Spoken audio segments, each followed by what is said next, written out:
강혜신의 오늘의 미국.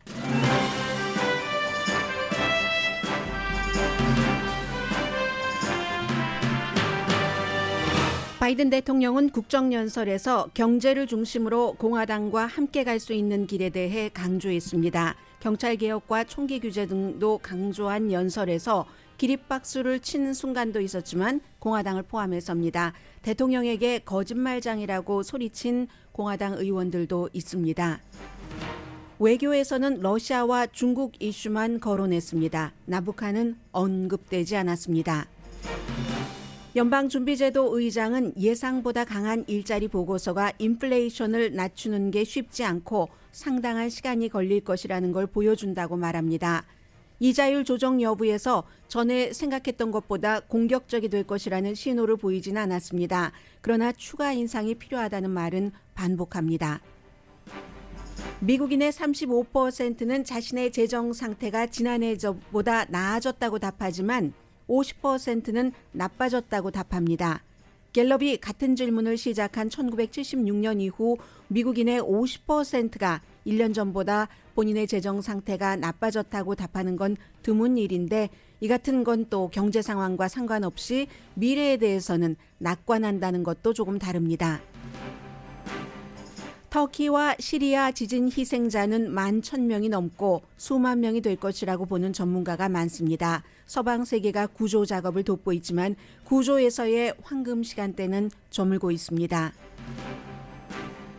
젤렌스키 우크라이나 대통령이 러시아 침공을 받고 두 번째 우크라이나를 떠났습니다. 젤렌스키 대통령은 영국에 도착했고 영국에서 더 많은 군사 지원을 요청하고 있습니다. LA 레이커스의 르브론 제임스는 NBA 스코어 기록을 세웠고 LA 필하모닉의 지휘자 구스타포 두다멜은 뉴욕 필하모닉 음악 감독으로 갑니다.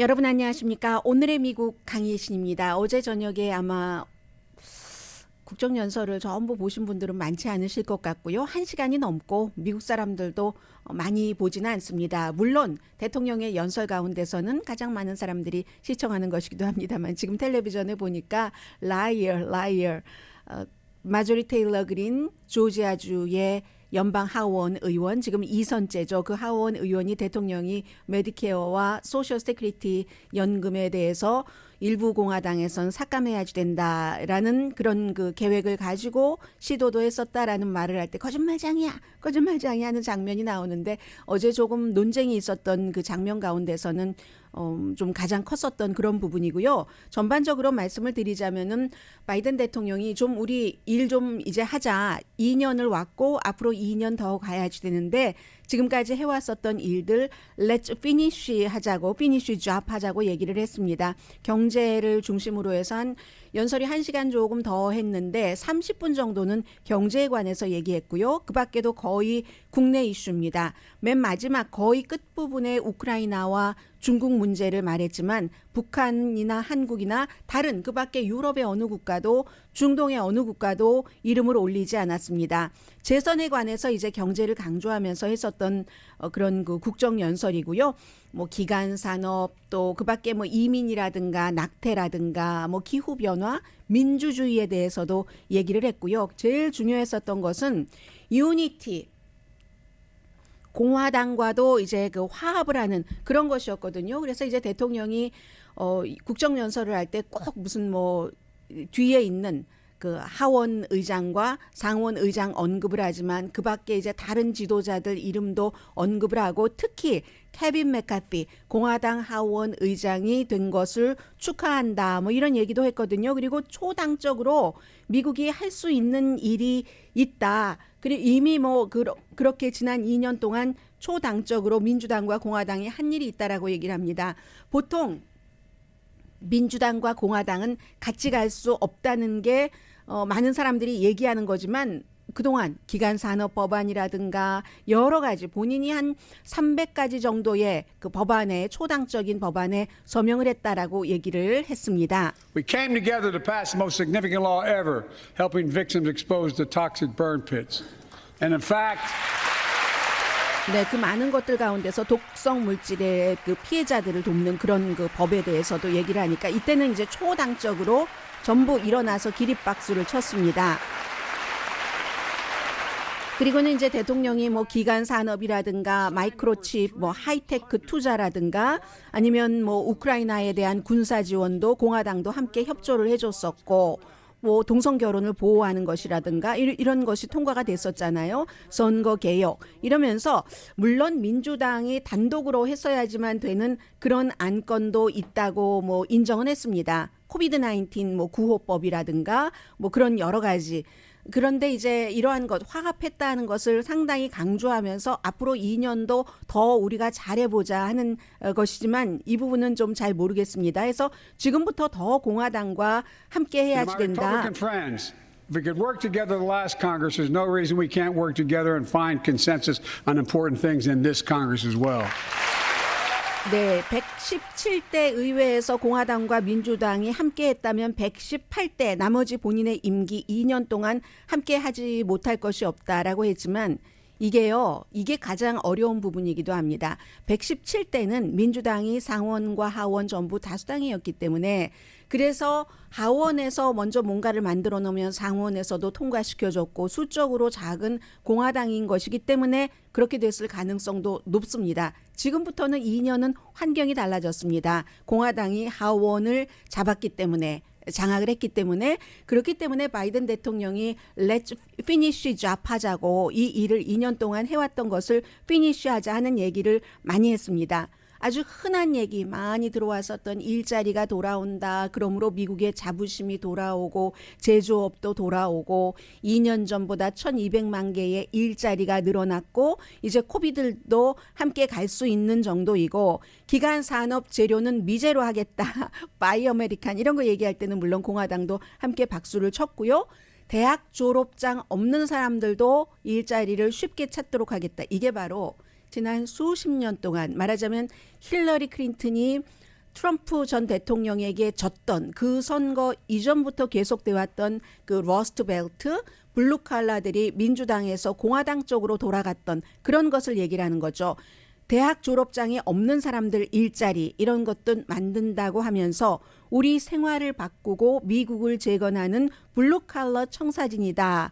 뭐 이런 표현도 했습니다. 뭐 반도체 공장 미국에 세운다 등등등 했고 처방약 값을 올리는 법안을 공화당에서 가져오면 그러면 내가 비토하고 말겠다. 이렇게 얘기를 했고 미국은 잘 사는 나라 가운데서 처방약 값이 가장 비싼 나라다.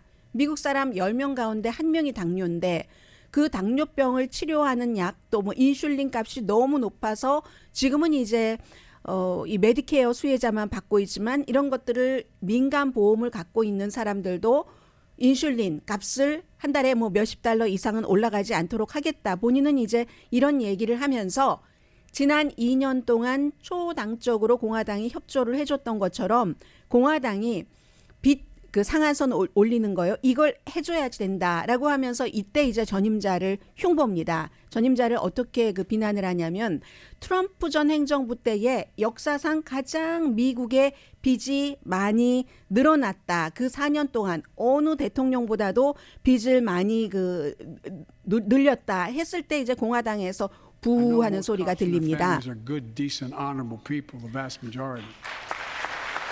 이 내용은 이제 경찰에 관해서 한 얘기인데 먼저 들어보시죠. 네. 경찰들이 대부분 경찰들이 영예롭고 아주 뭐라고 말씀드리면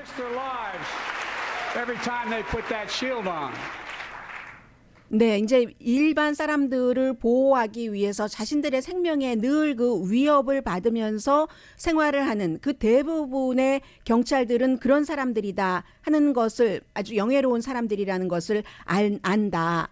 그런데 어제 그 초대 손님이 멤피스에서 29살 경관들에 의해서 구타당한 뒤에 숨진 타이어 니콜스의 부모가 왔고 또 캘리포니아주의 몬트레이에서 두 번째 댄스홀 그 차이니즈 그 라일라이를 지킨 그 26살의 그 라일라이 댄스 스튜디오 그 주인이 왔잖아요. 거기서 대부분의 경관들은 영예롭게 시민들의 안전을 지키기 위해서 일하는데 그런데 멤피스에서 29살 청년이 숨진 것과 같은 그런 일들이 너무 자주 일어나고 있다라고도 얘기를 합니다.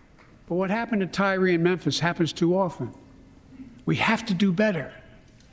Give law enforcement the real training they need. 이것보단 미국이 좋아야지 되지 않겠는가. 정말로 경찰관들을 제대로 훈련을 하고 어떠한 표준 같은 것도 높이고 약물 중독이라든가 정신질환이 있는 사람들 그런 사람들에 대한 전문가들을 더 많이 늘려야지 되고 그러려면 기금도 올려야지 된다라고 얘기를 합니다. More investment in housing, education, and job training. 네, 결국은 이게 이제 주택이라든가 일자리 훈련이라든가 그런 많은 것들을 해야지 이 같은 그 폭력 사건이 일어나는 것을 막고 왜냐하면 가난한 지역 특정한 인종이 사는 지역은 경관들이 범죄가 많이 일어난다고 하고 범죄에 대응하는 방식도 너무나 그 가파르기 때문에 그러한 기본적인 것이 그 정부에서 하는 것이 프로그램을 폭력을 예방하는 데 도움이 된다라고도 얘기를 하면서 그러나 어쨌든 경찰이 경관이 대중의 신임을 잃으면 그건 그에 대한 이제 책임도 있다고 얘기를 하면서 경찰 개혁을 강조를 했습니다. 그리고는 이제 그 다음번에 이런 얘기도 있는데요. Nearly 25% of the entire national debt that took over 200 years to accumulate. 네, 제가 좀 전에 말씀드리려고 했었던 그 트럼프 전 대통령 시절에 빚을 많이 They're the 늘려놨다는 거. facts. Check it out. 뭐 하니까 Check it out. 체크해보라고 How did 얘기를 하죠. Congress respond to that debt? They did the right thing. They lifted the debt. 네, 그러면서 체크를 해보라고 이제 그 트럼프 시대에 빚이 많이 늘어났다 하니까 그리고는 더 나아가서 이 같은 그 충돌도 있었습니다. Some of my Republican friends 일부 want to take the economy 공화당이 hostage. I get it. Unless I agree with 이제 이 경제를 인질로 잡고 채무 상한선을 올리게 하려면 그래야 국가 그 뭐 채무 불이행을 막아서 국가가 신용 등급이 낮아지고 국민들도 돈을 빌리는데 이자율이 높아서 많은 돈을 내야 하는 것을 막으니까 해서 매년 그냥 그 전에는 일상적으로 있었던 채무 상한선 올리기를 소셜 세큐리티와 메디케어를 삭감해야지만 그거 올려주는 거에 동의한다 하는 공화당 의원들이 있다는 것을 안다. 그게 이제 대다수는 아니지만 일부라고 얘기를 합니다. 그때 이제 마조리 테일러 그린이 라이어 여러 번 얘기를 하죠. plans. All of you at home should know what those plans are. Instead of making the wealthy pay their fair share, 라이어했었죠. some Republicans want Medicare and Social Security to sunset. I'm not saying it's a majority. Let me give you anybody who doubts it. 네, 이 정도의 반발은 국정연설 할 때는 그다지 많이 나오지 않습니다. 더군다나 이번에는 케빈 맥카티 공화당 하원 의장이 국정연설 전에 본인이 이제 대통령을 초대를 해서 국정연설을 하게 하는 거잖아요. 하원 의장이 여당이든 야당이든. 그래서 국정연설을 하기 전에 의원들에게 우리 이렇게 좀 그 예의 바르게 하자는 것을 하원 의원들에게 경고를 했다고 하는데 여러 번 이 경고가 제대로 받아들여지지 않았습니다. 그러자 케빈 맥카티가 대통령 뒤에 앉아 있잖아요. 상원 의장인 그 부통령과 케빈 맥카티 공화당 하원 의장이 앉아 있는데 어떤 때는 노라고 부하고 할 때 노라고 얘기도 하고 어떤 때는 쉬 하고 조용히 하라고도 했지만 결국은 그 하원 의장 말도 잘 그 받아들여지지 않은 그런 겁니다. 점점 그랬더니 대통령이 나는 뭐 이런 그 대화도 좋고 그리고 우리가 서로 그 자리를 맞대고 대화를 하는 과정에서 수정할 수도 있고 하면서 국정연설을 하면서 말들을 주고받는 앉아있는 야당 의원들과 대통령 사이에서 이런 일도 굉장히 드문 일입니다. I'll give you a copy. I'll give you a copy of the proposal. 네, 그 같은 제안에 카피를 준다고 하죠. Vote. Well, I'm glad to see you. No, I tell you, I enjoy conversion. You know, it means if 네, 컨버전 하면서 이제 같이 뭐 일하고 뭐 수정할 수도 있고 어쨌든 그 의원들 내가 이름은 말하지 않겠다. 모두 다 알고 있는 의원들입니다. 많은 그 정치에 관심이 있는 사람이라면 그런 얘기를 했습니다. 그래서 이제 어제 이 같은 일들도 있었고요. 그리고 이제 경찰 그 부분에 대해서는 또 이런 얘기도 했습니다. 대부분의 여기에 앉아 있는 거의 백인이라는 얘기죠. 여기에 앉아 있는 여러분들은 전혀 나와 여러분들은 전혀 한 번도 해보지 않는 그런 일을 많은 블랙 그 부모들은 자녀들과 한다. 예를 들어서 뭐 교통 신호 같은 데서도 경찰을 만나고 하면은 바로 그 차 안에 불부터 켜고 그리고 운전면허증을 꺼내려고 하지도 말아라. 손을 그냥 핸들에 가만히 두고 있어라. 이런 얘기를 우리들은 안 한다. 백인 부모들은 이런 얘기잖아요. 그러면서 자녀가 운전을 하러 나갈 때마다 그런 걱정, 혹시 경관에게 뭐 당하지 않을까 하는 걱정을 해야지 된다는 이런 부모를 상상해 보자. 이 법이라는 것도 똑같이 공평하게 집행돼야지 된다. 이제 이런 얘기도 아무튼 했습니다. 그리고 이제 아무튼 반대하는 그 공화당 의원들에 대해서는 내가 이 말한 것이 사실이라는 것을 알려줄 테니까 사무실에 전화해라. 이런 얘기도 했고 처방약 값을 올리는 안을 가져다가 통과시켜서 나에게 가져오면은 나는 그것은 비토하겠다는 얘기도 했습니다. 그 밖에는 뭐 이민이라든가 낙태라든가 군인에 대한 어떠한 뭐 좀 해주자 하는 얘기 이런 얘기들은 하기는 했지만 그냥 끼워 맞추기로 한 것이고 가장 중요하게 생각했었던 것은 경제 무슨 경찰 개혁 이런 부분 그리고 본인이 굉장히 잘했다 2년 동안 이런 얘기였고 초대 손님을 보면 알잖아요. 폴 펠로시 낸시 펠로시의 남편인 폴 펠로시가 낸시 펠로시는 전 하원 의장이니까 아주 앞자리에 앉았고 그리고 이제 대통령 부부의 초대 손님석에 앉아 있었습니다. 이 초대 손님을 소개하면서는 미국의 민주주의를 얘기를 하는 거죠. 남의 집에 쳐들어가서 뭐 여러 가지 정치적인 의견이나 뭐가 다르다고 폭력을 행사하는 이런 건 안 된다 하면서 그때 의사당 폭동 사건에 대해서 한번 언급을 했고요. 그리고 저는 아이리시 싱어송라이터 보노가 어제 그 초대 손님으로 나와서 세계의 뭐 빈곤과 HIV 바이러스를 없애기 위해서 얼마나 노력하는가 이런 얘기를 이제 대통령으로부터 듣고 뭐 박수 받고 했었던 그런 것도 있고 그리고 중요한 것은 거의 마지막 부분에 우크라이나와 중국을 말했습니다. 우크라이나는 러시아의 블라디미르 푸틴을 말한 거죠. 러시아가 지금 미국과 세계를 테스트하고 있다. 주권을 어떻게 해야지 되는지 민주주의, 평화 이런 건데 1년 좀 왔다. 이제 우리는 답을 안다. 공화당도 여기선 또 일어났습니다. 그동안은 지금부터는 돈을 무조건 주지는 않겠다고 하지만 많이 지원을 했으니까 일어나서 뭔가 박수를 쳤고 우크라이나 대사 여자 대사인데 막 감정적으로 막 울고 이러진 않았지만 속에서 그 감정을 어떻게 누르려고 하는지는 침착한 것보다는 약간 감정적인 그 얼굴 표정에서 그대로 느낄 수 있었고요. 그러나 우크라이나에 새롭게 얼마를 지원한다 이런 얘기는 하지 않았습니다. 공화당과 합의된 바가 없기 때문에 중국에 대해서는 정찰 풍선에 대해서 크게 딱 집어서 이렇게 얘기하진 않았지만 우리의 주권을 중국이 침해하면 우리는 나라를 지킨다. 그리고 그렇게 했다. 그 풍선을 F-22 전투기에 실은 미사일로 쏴서 이제 격추시켰다는 얘기잖아요. 시진핑 중국 국가주석 이름도 여러 번 언급을 하면서 우리는 경쟁하는 거지 서로 투쟁하는 것이 아니다. 이때 이제 또 많은 사람들이 일어나서 USA 이런 것들을 외치는 그 같은 그 국정연설이었습니다.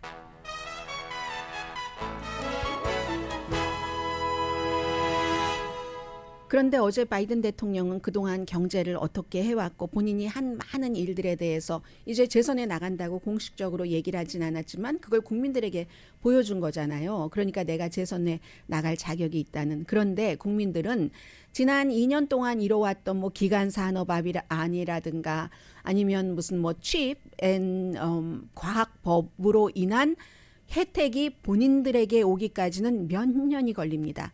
바이든 대통령 지금 당장 오는 게 아니라는 게 참 문제고 그리고 그 나머지 2년을 공화당이 다수당이라는 거 이런 것들이 문제이기 때문에 여기에 이제 바이든 대통령의 어떤 그 정치적인 딜레마가 있다라고 보시면 될 것 같습니다.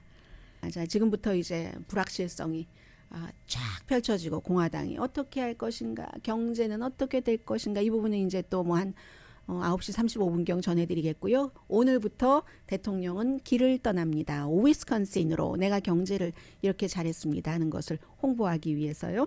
잠시 뒤에 정치에서 조금 벗어난 뉴스부터 전합니다.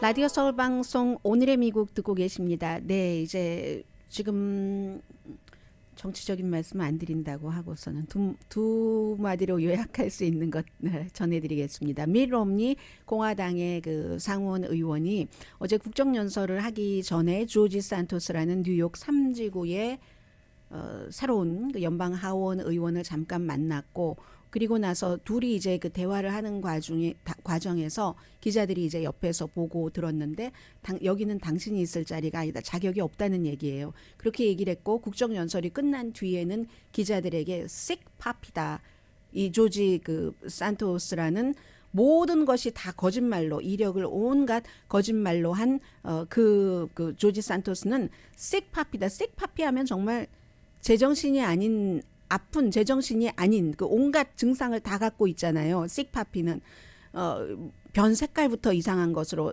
시작을 해서 그렇게 그 얘기를 했다는 거 전해드리고, 또 하나는 어제 이제 그 멤피스에서의 그 경관들 지금 7명이 모두 정직이 됐죠. 그 가운데서 5명은 29살의 타이어 니콜스를 구타한 혐의로 뭐 2급 살인 혐의 등등으로 지금 기소가 돼 있는데, 그 가운데서 그 기소된 경관 가운데서 한 명이 그 조지 산토스를 그렇게 패고, 엄청나게 패고 6명이 팼다는 것 아니에요. 5명은 기소가 됐고 살인 혐의 등으로.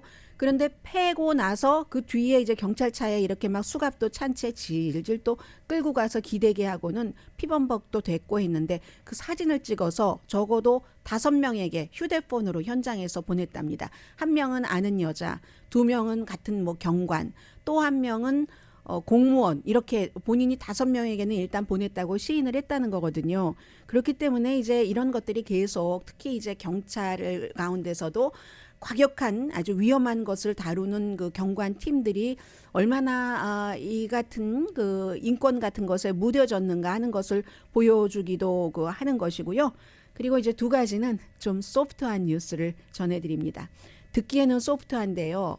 이 소프트한 뉴스의 스토리를 만들기 위해서 이 두 사람은 어땠을까요? 물론 좋아하는 일이라는 전제가 있었을 겁니다. 르브론 제임스, LA 레이커스 팬들이 너무 많으셔서 저희 회사 후배도 언젠가 어떤 행사에 가서 이렇게 보니까 뭐 밴드를 차고 있어서 이게 무슨 밴드예요 하고 물어보니까 르브론 제임스 밴드라고, 르브론 제임스 그 이름을 따서 어떠한 재단이 만들어져서 본인도 거기에 후원한다라고 얘기를 하던데, 우리 보도국의 이은 기자입니다. 그렇게 얘기를 했는데, LA 레이커스의 르브론 제임스가 NBA 그 스코어 기록을 깼습니다. 카림 압둘 자바르, 어제 이 75세가 되셨어요. 이분도 한 7만 5천 달러 정도 되는 그런 좌석에 앉아 있었다고 하는데, 그게 1984년도 4월 5일이라고 하거든요. 르브론 제임스가 태어나기도 전입니다.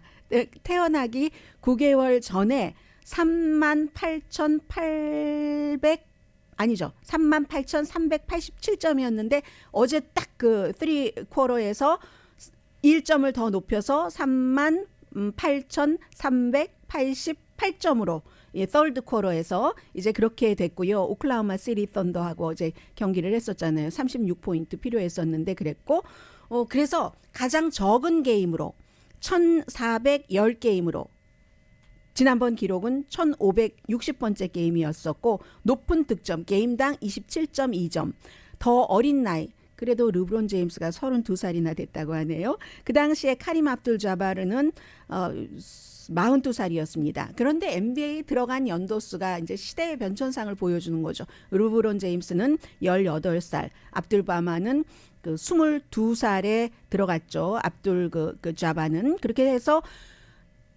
마이클 조단의 기록을 깼을 때가 2019년, 그 뒤에 이제 코비 브라이언트가 2020년, 칼 말론 2022년도에 깨고 이렇게 됐습니다. 그럼 르브론 제임스가 2024년, 2025년 계약까지 했으니까 이거보다 더 간다는 거잖아요. 어쩌면 역사상 처음으로 4만 포인트 득점을 내는 선수가 될지도 모르겠습니다. 그런데 그만큼 오래 경기를 했고 계속 훌륭하고, 또 무슨 아파서 인주리로 뭐 굉장히 많이 그 결장을 한다던가 그런 적도 드물잖아요. 이 르브론 제임스 같은 경우는.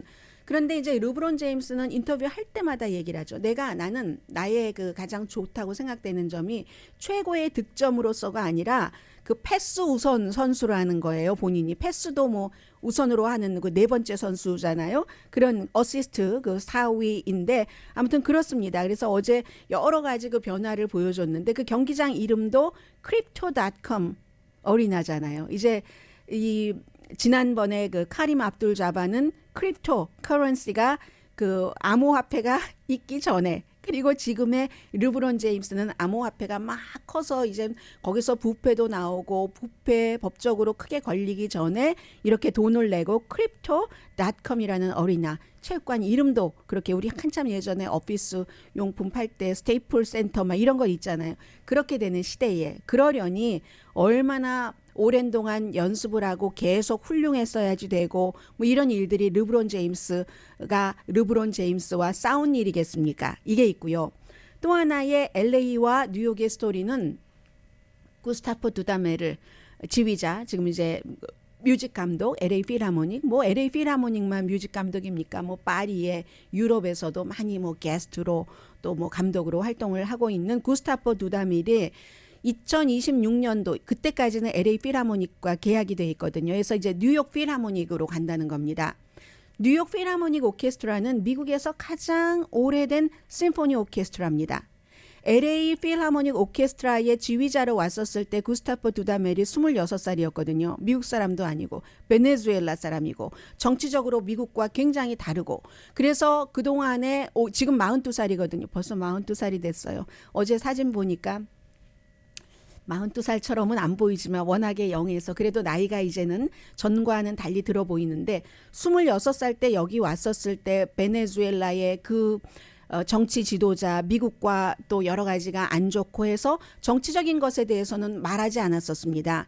그러나 얼마 전에 시위 도중에 이제 그 어떤 그 연주자가 숨지자 그때서야 enough is enough 하면서 뉴욕타임즈에 기고문 썼잖아요. 구스타프 두다메리 본인은 음악가니까 음악만 한다 하다가 이건 아니다 해서 두다메리 베네수엘라에 가서 딱 그 공연 계획 잡혀 있는 거 다 그 이제 취소를 해버렸고요. 베네수엘라 측에서는 그런 일로 음악에 그야말로 뭐 세계에서 가장 뭐 스타 마에스트로인데 클래식 음악계에서는 또 드문 경력을 갖고 있고요. 슈퍼볼 해프타임 쇼에도 나오고 아마존에서 만든 그 프로그램 있잖아요. 그 모차르트 인 더 정글. 그래서 진짜 모차르트 같이 뭐 이런 행위도 하고 하는데 그런 것.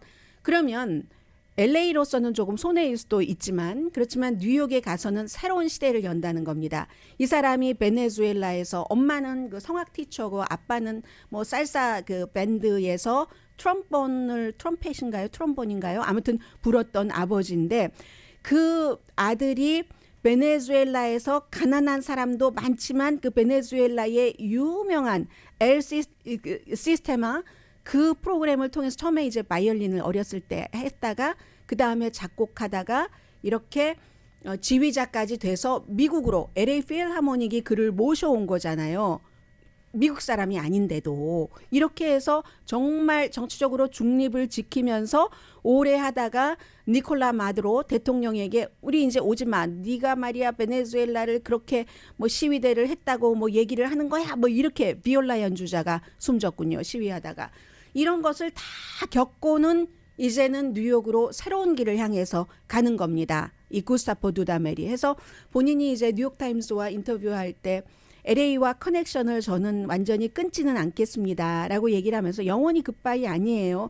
제가 LA에서 이 그 모든 것을 그 빌트 했는데 이런 얘기 하는 것이고 뉴욕의 새로운 것을 LA에서의 경험까지 다 합쳐서 뉴욕의 새로운 것을 준다라고 얘기를 하는데 그야말로 그 뉴욕의 경우는 가장 오래된 그 심포니 오케스트라이기 때문에 번스타인이라든가 토스카니니라든가 정말 거장 중에 거장들이 그곳에서 그 했었던 그런 곳이기 때문에 그런데 그런 거장들과는 조금 그 다르잖아요. 구스타프 두다멜의 그 성격 같은 것은 해서 아마 뭐 뉴욕도 지금 뭐 그 필하모닉 그 홈도 돈 많이 들여서 엄청나게 좋게 고쳐놨다고 하는데 말로도 그 뉴욕 그 심포니 오케스트라였고 하니까 말러, 번스타인, 토스카니니가 이렇게 했었던 곳을 과연 그보다 젊은 나이에 지휘자가 됐었던 베네수엘라 태생의 이 구스타포 두다멜은 어떻게 할 것인가 이런 것. 그래서 이제 세계는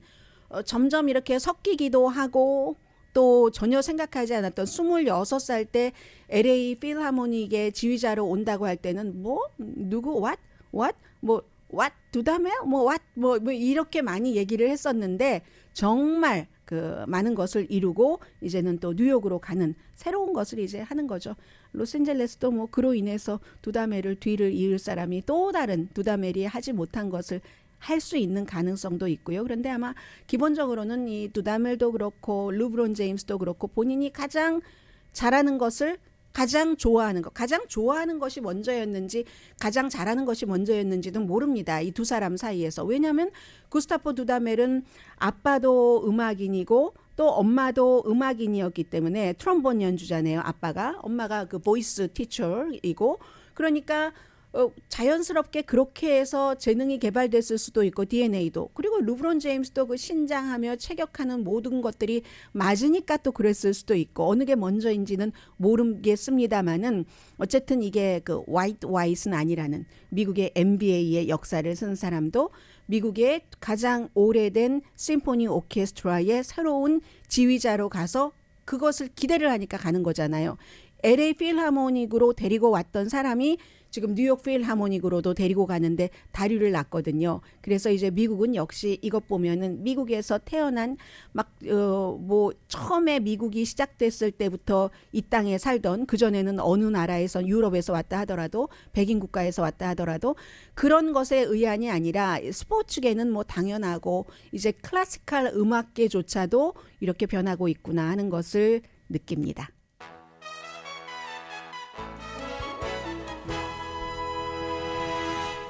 라디오 서울 방송 오늘의 미국 듣고 계십니다. 예상보다 그 강했던 그 고용에 관한 일자리 보고서가 인플레이션을 낮추는데 시간이 걸릴 수 있다. 연방준비제도가 당초 그 진행하려고 했던 것보다 그러므로 이자율 인상을 조금 더 강하게 하겠다라는 시그널은 아닙니다. 그런데 제가 앞서 말씀드린 그 얘기가 연방준비제도 의장이 어제 한 미팅에서 한 얘기거든요. 그러면서 반복해서 말하기를 인플레이션을 잡으려면 이자율 인상이 필요하다. 그렇다고 막 초돌적으로 어그레시브하게 한다. 이런 얘기를 하지는 않았습니다.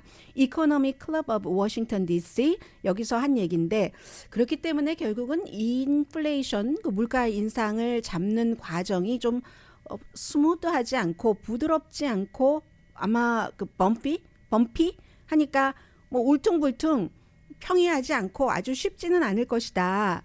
그 잡아가는 운전을 하는데 이렇게 말을 했거든요. 51만 7천 개가 1월 달에 일자리로 만들어져서 전문가들 예상보다 뭐 2배 거의 3배 정도가 되고 하니까 얼마나 경제가 탄성이 있다는 얘기입니까? 이자율을 그렇게 올렸는데도. 그러니까 시간이 필요하다. 이자율 더 올려야 될지도 모른다 하는 얘기를 하는 거고요. 다음 주에 이제 1월 달에 인플레이션이 발표가 됩니다. 12월 달에 인플레이션은 1년 전보다 6.5% 물가가 올랐습니다. 그 초점, 연준 의장이 말한 그 초점은요. 에너지하고 주택 분야 그 인플레이션은 빼고 서비스 분야를 강조했습니다. 며칠 전에 말씀드린 것처럼 예를 들어 식당 같은 데는 종업원들 임금이 계속 오르는데 그렇게 되면은 물가를 그러니까 음식값을 올리지 않고 재료비도 오르죠. 인건비 오르는데 음식값을 올리지 않고 버틸 수 있는 식당 주인이 많지 않다는 겁니다. 그런 서비스업 이런 곳에 지금 집중을 하고 있다. 거기서는 디스인플레이션이 보이질 않는다. 이 디스인플레이션이라는 게 인플레이션은 인플레이션인데 디스인플레이션 해서 인플레이션이 좀 이렇게 좀 서서히 내려가는 약해지는 그런 걸 얘기를 하잖아요. 식당 업계는 그렇지 않다라고 얘기를 합니다. 그러면 결국은 그 모든 노동 비용이 소비자에게 그 파는 물건 값을 올리는 거. 이건 또 인플레이션이잖아요. 그 얘기를 하고 있습니다. 그래서 뭐 주식시장도 뭐 좋다가 지난주 뭐 좋고 하다가 역전됐고 채권 수익률이 다시 이제 좋아지고 있고 아무튼 지금의 금리 인상 요 정도의 폭은 적절하다라는 게 연준 의장의 얘기였습니다. 그런데 어제요 그 미팅에서 데이빗 루빈스타인이 그런 미팅에 항상 이제 질의응답하잖아요. 이 사람이 전에 그 민간 그 회사에서 이 제롬 파웰 의장과 같이 일할 때 동료였거든요. 아, 그런데요, 연준 의장의 연봉은 얼마나 됩니까? 하니까 제롬 파웰 그 의장이 1년에요, 제가 19만 달러를 받습니다. 답을 했습니다. 그랬더니 그 질문자가 뭐 적당하다고 생각하나요? 했더니 네, 그 정도면 제가 하는 일과 적당하다고 생각합니다. I do. 괜찮은가요? 했더니 I do 라고 답변을 했습니다. 그에 비해서 미국인들은 지금부터는 이제 전문가들이 더 미국이나 세계의 경제를 사람들이 생각하는 것보다는 긍정적으로 보고 있는 게 한 1, 2주일 전부터 좀 본격적으로 시작이 된 것 같은데, 일반인들은 아직도 그것보다는 훨씬 낙관이 아니라 비관, 회의 쪽에 가깝습니다. 갤럽이 여론조사를 했더니 35%의 미국 사람들이 저의 재정 상태가 지난해보다 나쁩니다. 좋아졌습니다. 라고 답한 사람은 좋아졌다가 35%입니다. 그리고 나빠졌다가 더 많아서 50%입니다. 이게 갤럽이 이 같은 질문을 한 1976년 제일 처음에 했다고 하거든요. 그때 이후에 미국인이 50%가 1년 전보다 제 재정이 나빠졌어요 라고 답하는 경우가 거의 없었답니다. 언제였냐면 2008년과 2009년, 그때는 막 거품이 있고 막 이랬을 때잖아요. 그랬다는 거. 1월 2일부터 22일까지 갤럽이 여론조사를 한 것이고, 이 모든 것들은 다 뭐 인플레이션, 뭐 주식 가치도 내려가니까 뭐 페이퍼 상으로나마 내 돈이 줄어들 수 있고 이자율이 올라갔고 뭐 평균 임금은 올라갔어, 또 그 임금 상승률이 인플레이션 상승률만큼 못 미쳤으니까. 그리고 또 여기서도 중요한 게 저소득층이 더 별로라고 얘기를 한다는 겁니다. 나의 재정 상태가 나빠졌습니다. 61%. 그럼 전체적으로 50%보다 더 나쁘게 느끼는 사람이 많은 거잖아요. 좋아졌다고 느끼는 사람은 26%, 전체는 35%인데 이것도 거의 10%. 중상층도 역시 뭐 나쁘다가 더 많고요. 근데 이것도 또 정치적으로 공화당의 61%가 나빠졌다. 민주당은 37%가 나빠졌답니다. 결론은 여러 가지 이유 때문에 나빠졌다고 생각할 수는 있지만 미래에 대해서는 그러면서 미국 사람들 정말 낙관적이에요. 1년 뒤에는 나아질 것이다. 지금의 경제 상황과 또 상관없이 그렇게 답하는 사람이 많거든요. 뭐 거의 모든 계층 뭐 이런 것을 떠나서 한 60% 정도가 그런데 이것도 정치적인 동기가 많습니다. 민주당은 70%가 낙관한다고 했고 무당파 60%, 공화당 49%. 이건요, 지금 여당을 지지하는 사람들이 더 낙관적으로 생각합니다. 그런데 항상 이런 낙관적인 생각이 사람들의 괜찮아질 거야, 내 이 정도는 써도 되겠지 하고 소비로 가면 70%가 소비로 이루어지는 미국 경제는 정말 좋아질 수가 있죠. 이런 면에서 어떤 경제를 어떻게 생각하느냐는 굉장히 중요한 문제고요.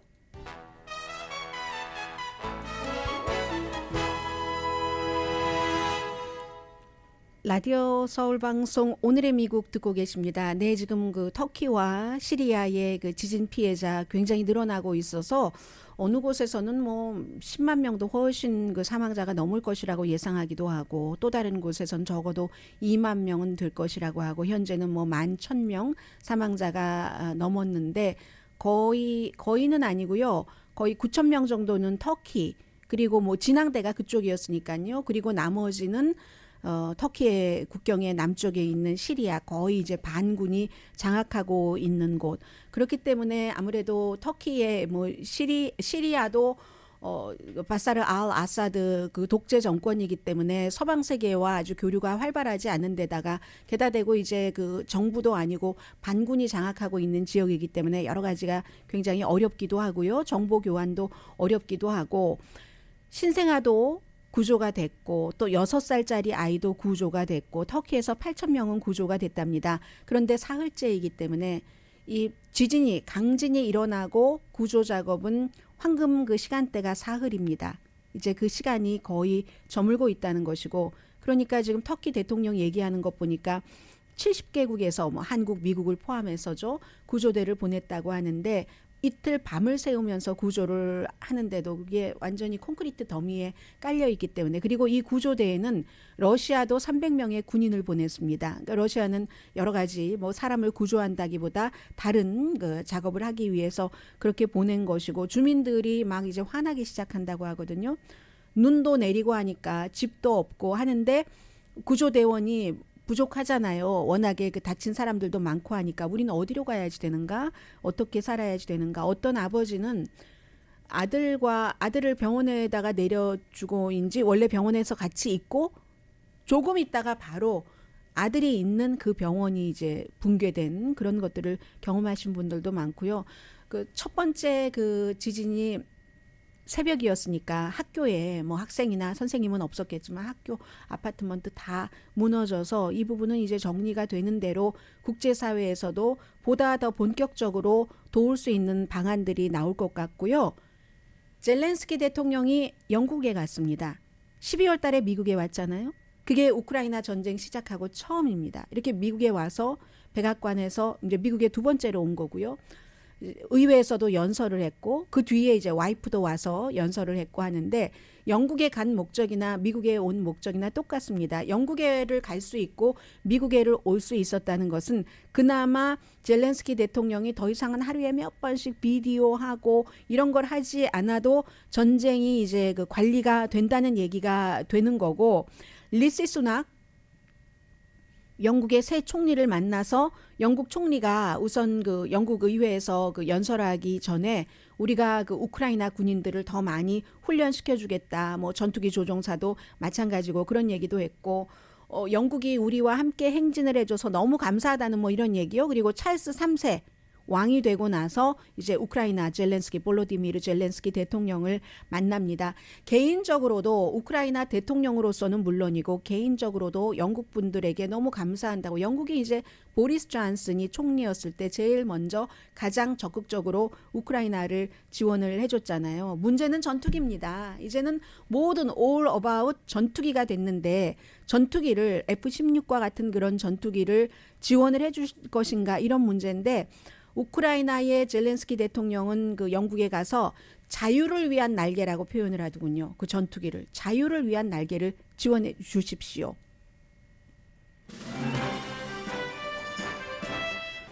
오늘 아침 뉴스 보니까 저는 시간이 없어서 미처 전해드리지 못했지만 마이크로소프트에서 만든 챗봇이라는 게 여러분들 채팅하다 하는 것 있잖아요. 그 챗에 로봇 할 때 봇 해서 챗봇은 여러분들 가운데서도 의식하지 못하면서 쓰신 분들이 많으십니다. 어디에 물건을 인터넷으로 사서 뭐가 잘 안 돼서 뭐 이렇게 상담을 할 때 이런 때 거의 사람이 나오는 게 아니라 커스터머 서비스가 챗봇으로 하잖아요. 로봇으로 해서 딱딱딱딱 맞춰서 이게 아니면 다음 질문으로 넘어가고. 그런데 마이크로소프트에서 만든 그 챗봇이 굉장하다라는 얘기들도 들리니까 세상이 많이 변했습니다. 강혜신이었습니다.